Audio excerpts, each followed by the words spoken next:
Hello and welcome to Hat Week Australia 2019. Welcome to all of you online. We also have a room full of people and there are probably a few more coming, so bear with us. I'd like to thank all of the staff that have made this happen, because Hat Week Australia takes a lot of effort. We're all doing it for nothing really, except the workshops.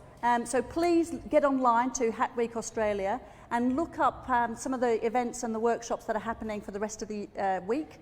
You'll find something fantastic to do. And I'd like to introduce Kim. Kim is my co-founder. Come in, Kim, Thanks, into the Carole. shot. Kim and I work really hard to try and make this happen. So thank you, Kim. Pleasure. She does all the hard work with her team. I just waltz in at the end, really. No, you've been great. Thanks, Carole, for all your support and help. And thanks again for everyone joining us online around Australia and the world. That's fantastic that you can see this live demonstration from the comfort of your own home or on the train or on the bus, wherever you are. Thanks for joining us. And thank you again, Carole, for sharing some of these tips and new materials with us. We really look forward to it, and I hope you all enjoy it. So I'll leave it to Carole. Thank you. And hopefully we'll do this every year. I'll bring you lots of new materials. Some of them are fantastic, some of them are not so fantastic. So we'll play, and during the year we can sort of report back and go, well, yeah, that worked really well, or it didn't. I'm all up for innovation, so anything that's new, please get in touch with me and I'll showcase it somehow. Welcome to everybody as well doing events and workshops in Brisbane, Sydney. There are still some vacancies left for Sydney next weekend and next week at the Hub, the Embellish Atelier. We've also got Western Australia, Melbourne obviously, and workshops and events going on everywhere. Welcome to the ladies that have just come in. And the first thing we're going to look at for a new material is a new material called Mylar. And some of you that have done my workshops will have seen this already. It's a plastic material that's been metallized, and it's backed with silk. And you can back it with whichever silk you like, or backing fabric. And there's a protective coating over the front to keep it pristine whilst you're working on it. And you'll see that this is quite a shiny sort of version. We've got this other gold with a red backing, a red silk backing, and this too it's been muted, so it's toned right down, so there's no shine. It's a matte finish, and it looks fantastic on hats. You'll see the little hat on the end with the flowers. So I'm going to show you how to activate it fairly quickly. The flowers here on the end on this felt hat, so it's an embellishment of sorts, or it's a whole headpiece. So generally what you would do is peel off the backing. Don't forget to do that. And it's activated with heat. I use these little bowls from a famous flat pack shop. Now, did we see where my heat gun has gone? Ooh. All right, somebody's put my heat gun away, that's all right. I'll talk about it. So we're going to heat it up, and it's going to end up something like this. This is a little flower. Now these have been laser cut, so I've been laser cutting at the university myself, and designed lots of patterns and different flowers that you'll see, all covered in silk. I've done all of these in red because I was doing a whole project, and you'll see all different sizes of this flower. So you can end up making something fantastic, really like a waratah, thank you, or something that's just so simple with a little tiny flower. Thank you, Kim. Now this is a heat gun. Watch out over there that I don't burn your beards off. You have to be really careful using this, obviously. Best to see the temperature. If you use it in a little bowl, sometimes I just use the pliers to push it down. I'm just heating it straight in the bowl now, like this. It's not that hot.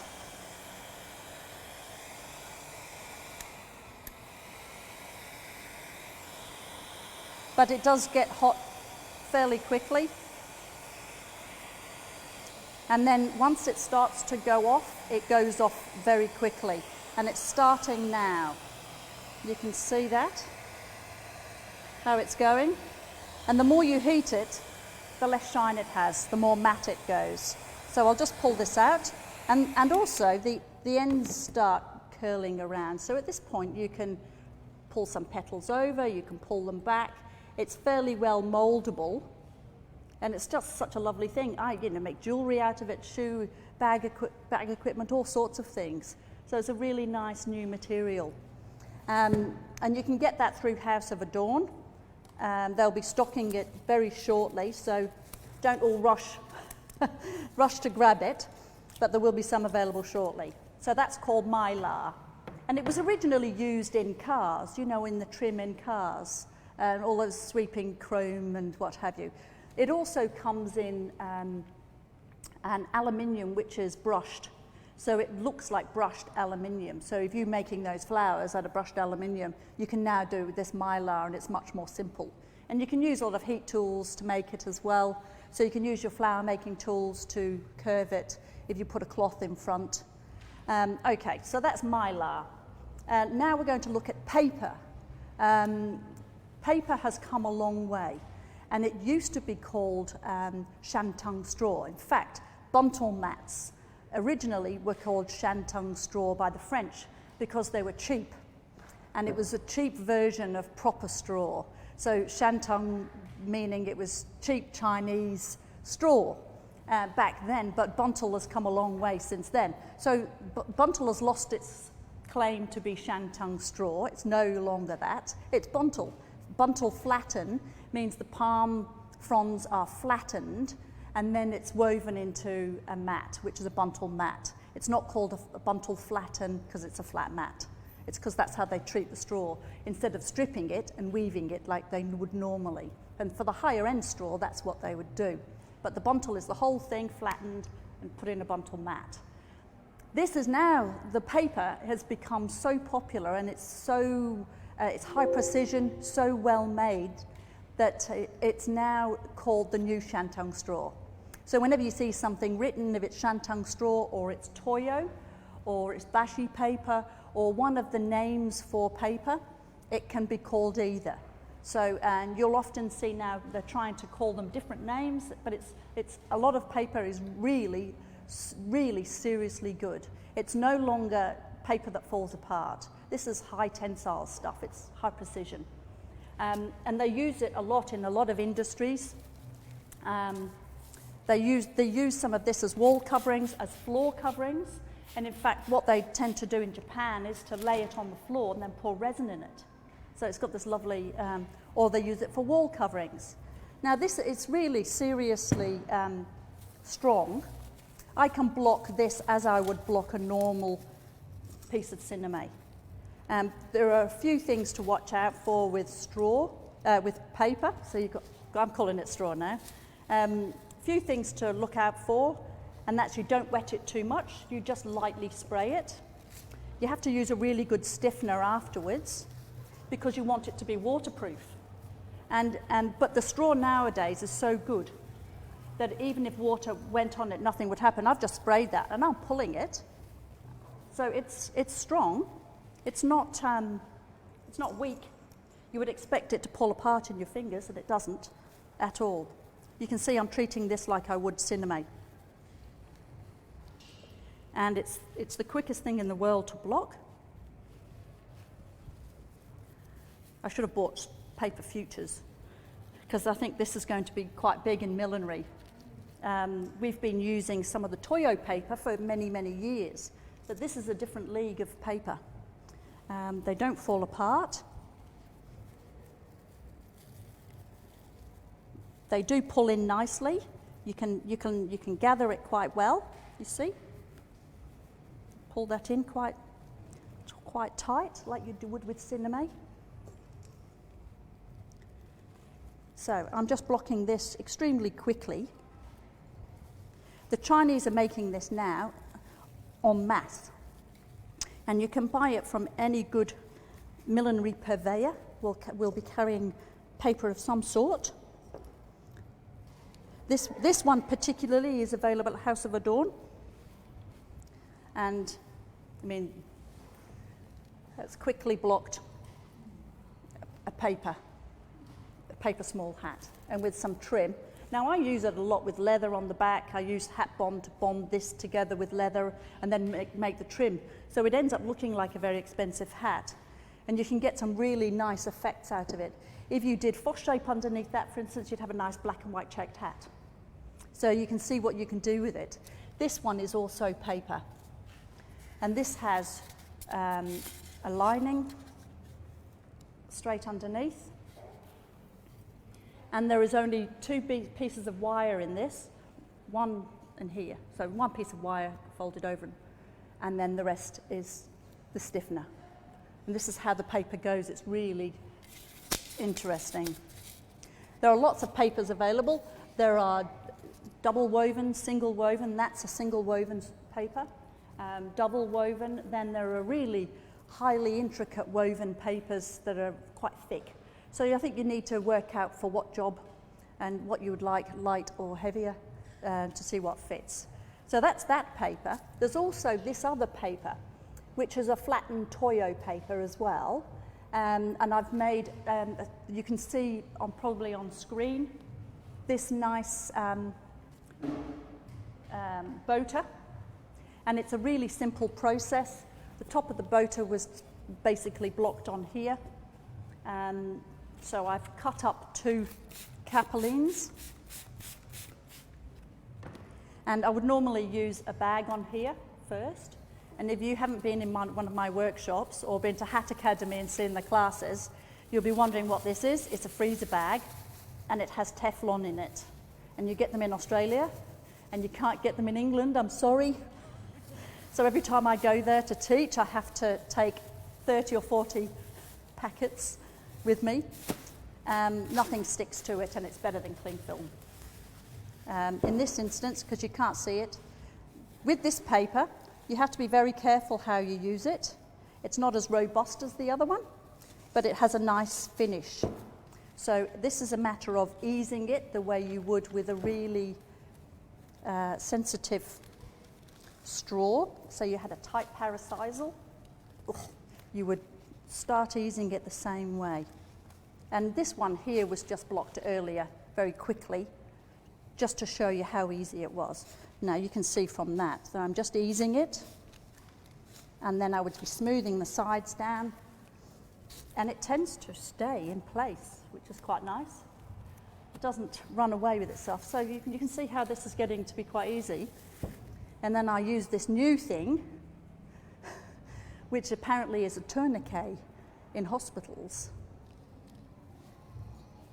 When you pull it round, you can thread it on itself through the hole. Who knew hospitals could provide so much millinery equipment?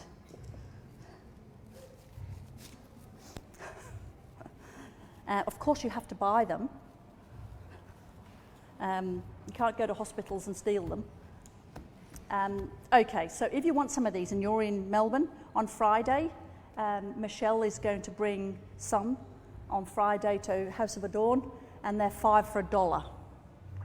And it's for charity, so back to the hospital's charity. So there you go. So they're the tourniquets, they're great.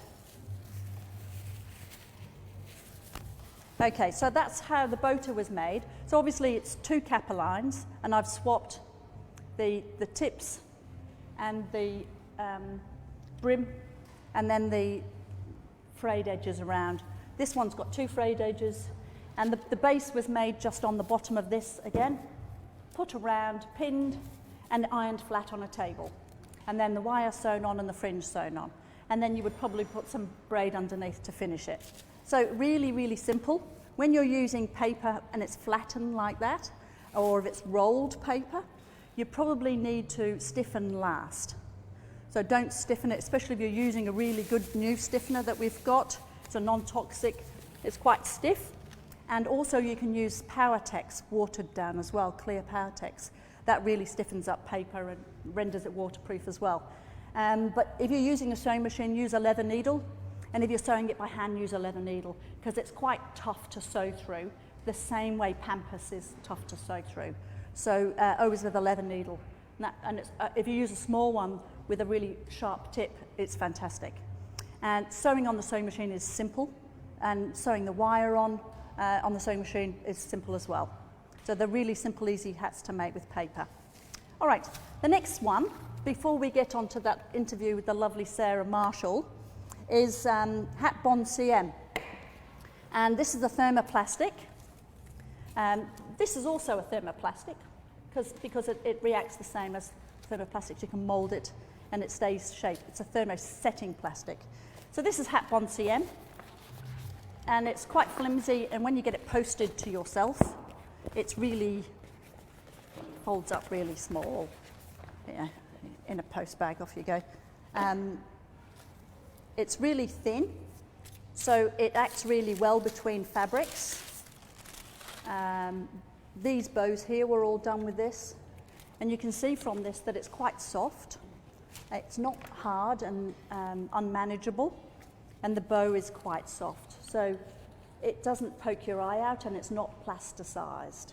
It still looks like a nice leather bow, but it's soft. So this has been developed for milliners because it's much softer than most of the other thermoplastics that are hard plastics. So to use, you have baking paper underneath, baking parchment on the top, moderately hot moderately hot iron. And I'm giving this some pressure because originally these types of thermoplastics were used in the shoe industry and other industrial industries, and they use hundreds of pounds of pressure as well as lower heat. What we're doing is using a bit more heat and not so much pressure. Well, I'm strong, but I'm not that strong. So you're heating it till it sort of goes transparent, and you test a little corner of it to make sure it's not pulling up from the paper. Whilst it's still really hot, putting the top layer. If you're using this with leather and you've got a shiny finish on the leather, don't iron the top of the leather. So at this point, you would have had the thermoplastics on top of the leather. You would have heated that up and pushed it in. Then you would put the top part of the leather on and just pushed it in. And if you've got a rolling pin, you can sort of roll it in. But don't then iron on the top, because it will take the shine off the leather or the finish, if it's a special finish. But if this is silk, so it's not going to do that. So we now have it's there inside, and it's bonded both fabrics. So I'm just going to literally quickly cut out my favourite shape. Don't know what to call it.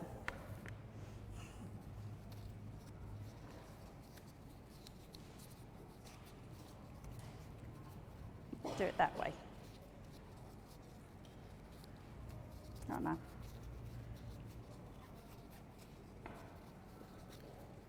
We'll do it this way.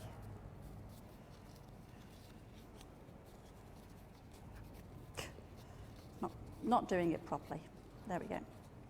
And we're just going to put a little peg on that and hold it, unless one of you would like to hold it for 10 minutes.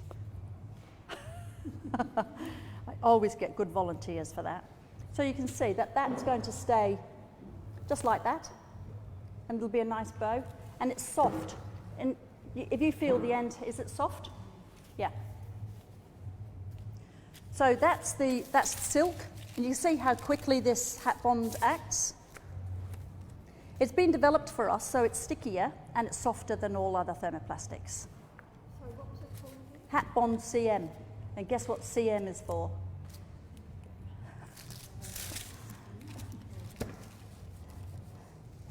It's for me. So this is leather. I've got leather on the bottom, what I was saying to you before about doing the leather. This one doesn't have a special coating on it, so it's okay to iron on top of the leather. But what I'm doing is pushing the thermoplastics into the leather on the bottom. Now these are all blunt cut. If you wanted to have a hem, you would leave the top layer, you would cut the shape out now, then you would heat it up again, with the baking paper and the, so you'd cut that shape out, and then you would have the top layer bigger, so that when you stick it on, you're sticking it to the exact shape. Then when you fold it over, you can actually sew a hem on it, or roll it over and stick. Whereas this one, it's a blunt cut around the edges. So I'm giving it a little bit of pressure. And the same thing, I'm just going to cut out a shape.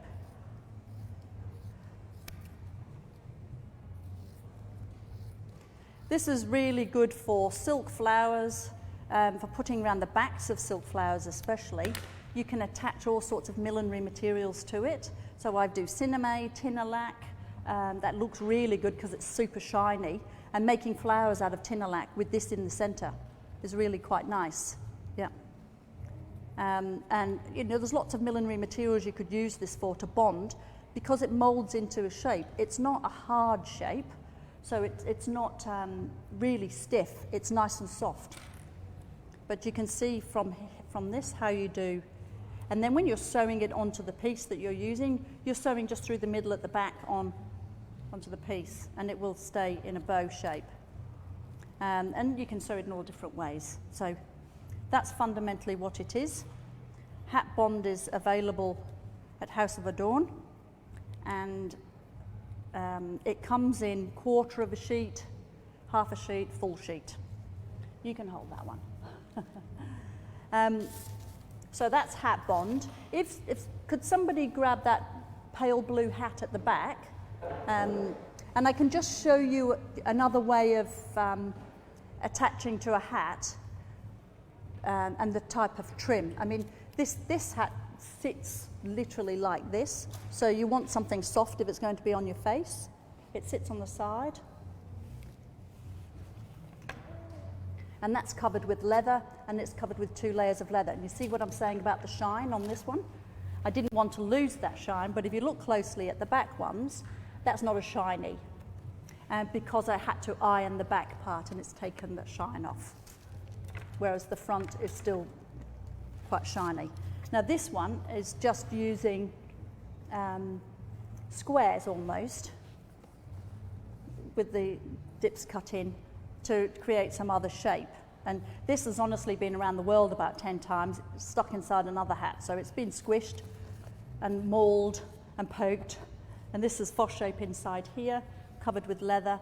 But I've sewn these on, these pieces, just by sewing the outside of the leather, not coming all the way through the centre. So you can see that you get a much nicer and neater finish after sewing something on.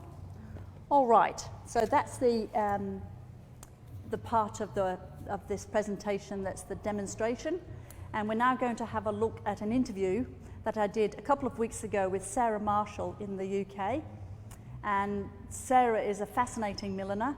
And I hope you enjoy this short interview. Enjoy. Hi there, my name is Carole Maher, and welcome to the first in a series of milliners interviews for Hat Week Australia.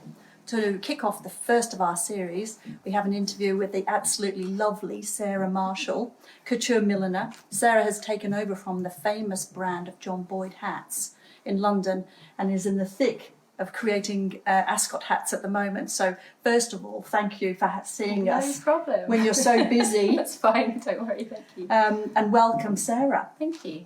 Now, John Boyd was a very well-respected, well-known and highly creative milliner, especially in the 60s. Yeah. Absolutely. Can you tell us a little bit about him and how he changed millinery in a way? Yeah, absolutely. Well, actually, he started earlier than that. He started in 1946, and he first kind of came to fame, I suppose, in the 60s when he started making hats for Princess Anne as a young, fashionable lady in London. And that kind of brought lots of clients to him, lots of new people. And then from there it built, and he then had Princess Diana, first before she was married, and then he made her famous going away hat.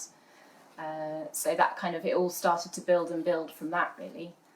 And then continued with lots of generations of families who came. So because he was in business such a long time, I think that's really how he's continued. Just because Princess Anne was 18. Yeah, but she was highly fashionable, wasn't she? At the she time? was really a fashion leader. She was. I mean, Mr. Boyd used to say.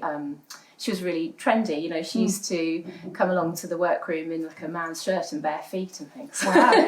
And this is the very workroom, isn't it? Yeah, exactly. Yeah. And Diana came along then as a young girl as well, didn't she? And the iconic going away hat was the thing that turned millinery on its head, really, didn't it? It really did. Well, I think it was a real kind of instigator for the hat industry. So that hat was kind of copied the world over and made famous. Yeah. But also Diana was a wonderful ambassador for millinery because she loved wearing hats and everyone wanted to look like her. And so she did great things for us, really. Yes. It's really wonderful. She reinvigorated wearing a hat as a Yeah. young modern woman, didn't Exactly. she? Yeah, exactly. What typifies John Boyd's style of hats?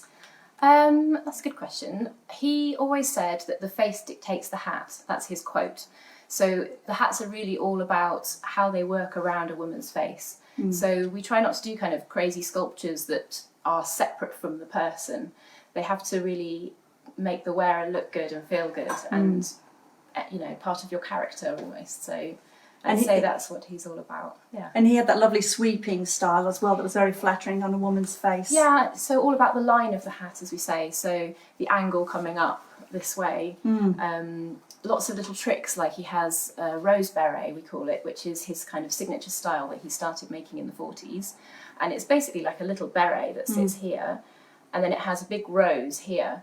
And the idea of that is it draws all the viewer's attention to your eyes. And then it has a little veil, which is like adding eyeshadow with no eyeshadow. So it just does something, makes your eyes sparkle. So it's all about flattering the woman your and absolute looking face. Yeah, exactly. Yeah. And when you first started working with Mr. Boyd, that was how many years ago? So I think it's been about 14 years. 14 years. So you've been apprenticed really for 13 years. Yeah. That's the longest apprenticeship in history, I think. Yeah. Was he a hard taskmaster? I would say when I first started, he was maybe a bit stricter, but he was just such a lovely, wonderful, wonderful person, just such a nice personality. And he really encouraged everybody, you know, to kind of bring ideas to the table. So everything we made is in his style and following his aesthetic. But he was really open to new ideas and things as well. So, did it take a while for your after working with him for so many years? Did it take a while for your own style to sort of creep in? Well, lots of people have asked me that, and it's a really tricky one because being here so long, I think that my style has kind of morphed into his style. Right. Because anyway, I love his work anyway, and the way he made things.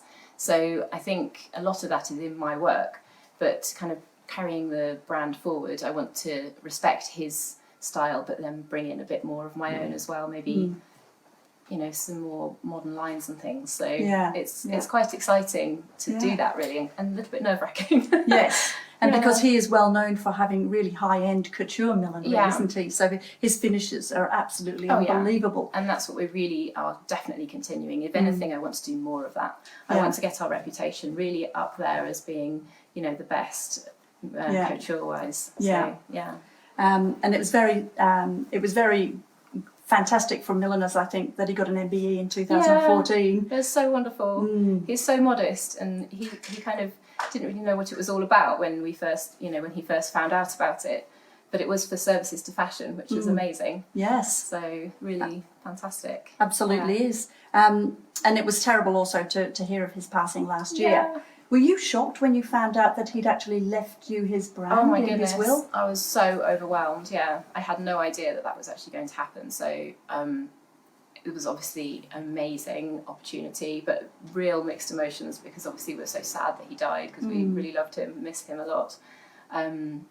But yeah, huge opportunity and a great honour and a big responsibility as well for such a well-loved and long-established brand. But I kind of feel like it's my job to protect this beautiful old heritage brand and continue it in the way that he would have liked. So, yes, and also this lovely shop, and workroom. And most milliners watching this will be more interested to see your workroom. Yeah, of course. but it's a beautiful shop and it's got so much history because of so many people that have walked down these stairs to get a hat fitted. And well, that was my biggest kind of concern last year after he died was how to stay in Knightsbridge, and in particular this beautiful place, because having, you know, he was in this area from the very beginning, so it's so well established here. We work with all the dress shops in the area, and on Beecham Place it's a lovely shopping street, so I'm so delighted to stay, honestly. It's just such a huge relief. It's wonderful. Really and you're going lucky. to take the brand forward and sort of